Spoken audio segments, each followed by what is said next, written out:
Fellow South Africans, today is World AIDS Day. It is a day for us to talk about how we can together deal decisively with HIV and AIDS. We have spoken extensively in the country about the disease, its causes, impact, and treatment. We must now put more emphasis on prevention. We need to stop the spread of HIV and reduce the rate of new infections. The awareness levels of HIV are already very high.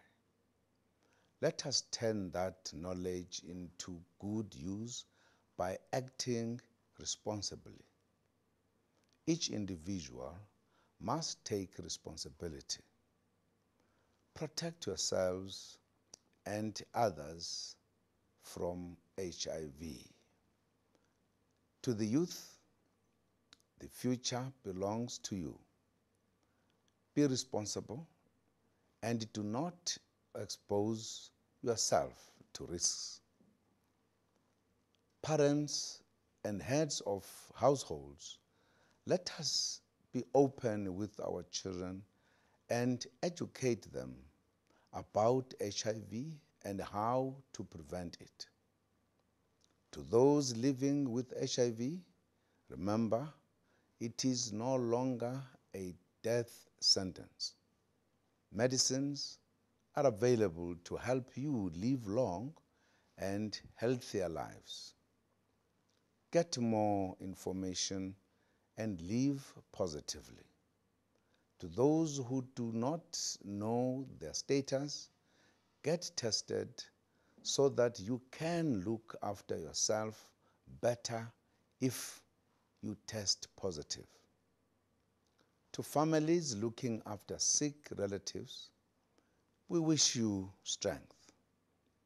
To those who have lost their loved ones to the disease, we share your pain and extend our deepest condolences.